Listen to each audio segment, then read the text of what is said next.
people, huge number of people who are like below a certain like level of poverty. We believe no thinking because like these, especially these developing countries, need to prioritize economic development so that they can feed these people.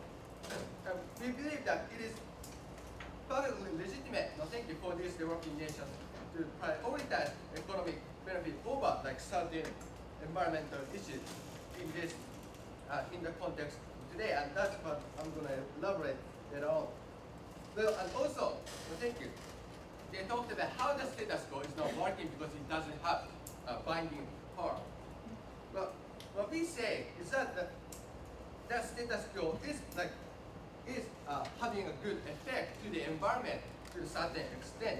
And we believe that like when we look at international convention like COP10, like many countries are actually gathered in this convention and like setting the goals. Even though it is not country member states are not like bound by these treaties. And we think this is good because like countries like China are also in this international convention and agree, to reduce the emission to a certain extent.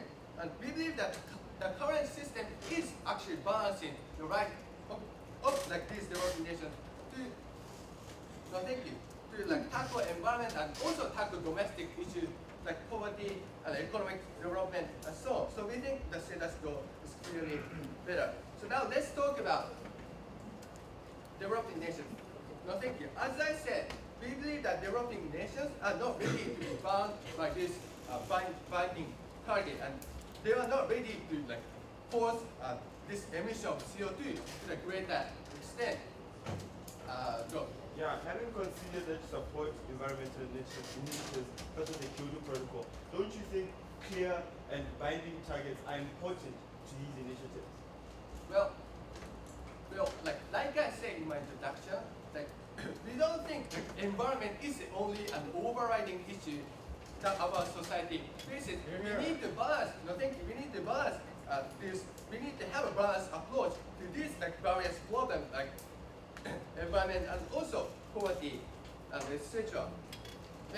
But I was saying is that these are nations who are not ready, and we believe that because first of all, and we believe that these countries are not ready for three reasons. First of all, we believe that these countries like need to prioritize the economy now because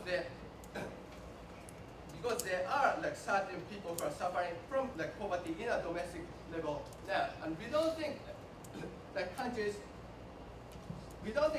should suddenly abandon these populations and to prioritize the environmental issue, which is a goal of the whole society and not the nation of that nation. And also, what we point out is that these, especially like developing countries, do not have like equipment, do not have this like sophisticated equipment that advanced nations have. So we don't think these countries are able to like suddenly reduce the emission of CO2 to a great extent. And also what we point out is that it is unfair for these nations because the reason why these countries' economic development is delayed is because these countries in the past suffered from colonization and exploited by these advanced nations. And if like suddenly, because like advanced nations in the United Nations see the need to tackle this environment, we don't think like it is unfair for developing nations to be imposed this binding target. Because they have like the reason their economic development is delayed is something beyond their control because of this historical context. And also, like if we talk about advanced nations, like because these countries' economic situation like often change, right? For example, like countries like the United States or EU or like many advanced nations are currently suffering from severe recession, and we don't think these countries are like suddenly able to achieve this like emission to a great extent without the sacrifice of domestic economic situation. So for these reasons, we are very proud to oppose.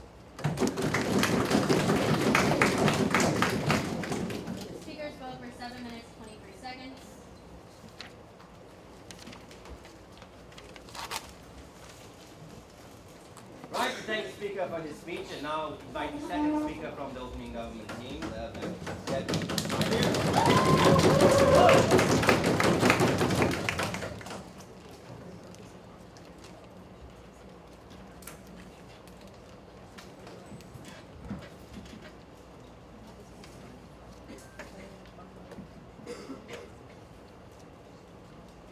Ladies and gentlemen, Madam Speaker, Mr. Speaker, members of the Parliament, we think that immediate need always calls for immediate action. The proposal that we are trying to show you may seem very radical to you, but we think because outside there, a lot of people are already being harmed by this environmental pollution and global warming, and we are on the verge of completely destructing ourselves because of this environmental pollution, because of our selfishness. We think then this kind of radical need, we think as a responsible government, we need to take some radical action, immediate action to solve this problem. So our Prime Minister has already proved to you how serious this problem is and how this can bring the solvency of this problem that we are currently confronting right now. So I, as a Deputy Prime Minister, will talk about how practically this will bring really the real benefit of this proposal will bring to you and to solve this problem, which will be about this, the circulation and development of green technology will be done with this proposal. But before I move on to my argument with my analysis, let me please go on to the rebuttals of what the leader of opposition has talked about. So first of all, he came up here and talked about that there are so many problems that we are facing. And the example he gave us was the poverty, ladies and gentlemen. But we think the characteristic of the environmental problem completely separates this problems like poverty. Because, yes, poverty is a very serious problem, but poverty is the problem of some people in some parts of the world. And of course, we need some action to solve that problem. But we think the environmental problem is, of course, the very serious problem. And we need to do everything to solve this problem because if we do not solve it, we all are on the verge of destruction. And secondly, even if poverty is that serious problem, we think that what they are proposing, what they say, we think that solving poverty and solving environmental problem is not mutually exclusive. Because even if we pass this motion, we still can work on to solve the poverty problem. So their point does not stand here. Secondly, they also talked about the problem has to be materialized to take the radical action.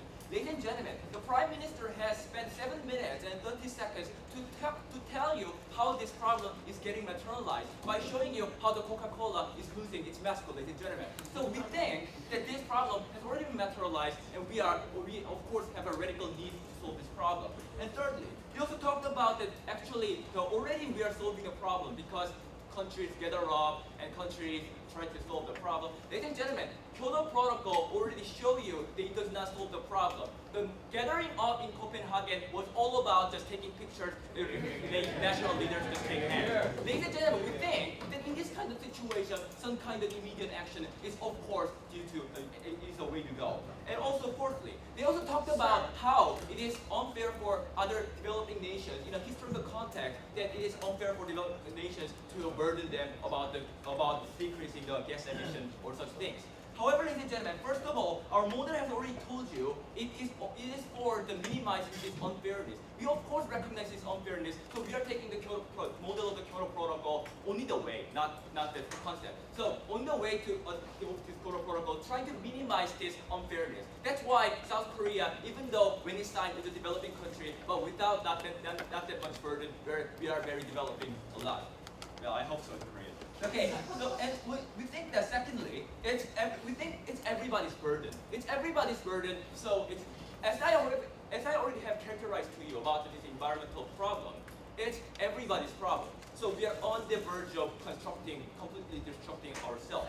Then we think, ladies and gentlemen, even maybe we are sorry for developing nations that they have suffered a lot throughout the history.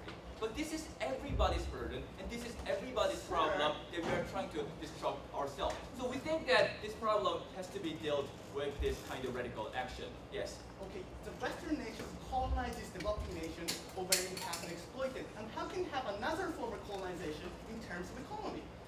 First of all, prove to us how this can be just compared to that cruel colonization. Secondly, we think, as I already proved to you in my second rebuttal point, rebuttal. We think that this is everybody's problem, so this is the way to go.